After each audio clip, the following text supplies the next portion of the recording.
పాపవైతే రెప్పగా మారనా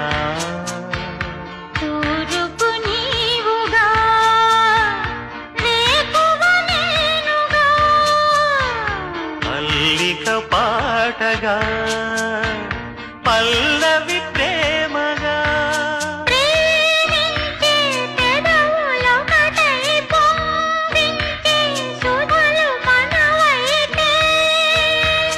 జగతికే అతిథులే జననమౌదిన ప్రేమ జంటకి నమ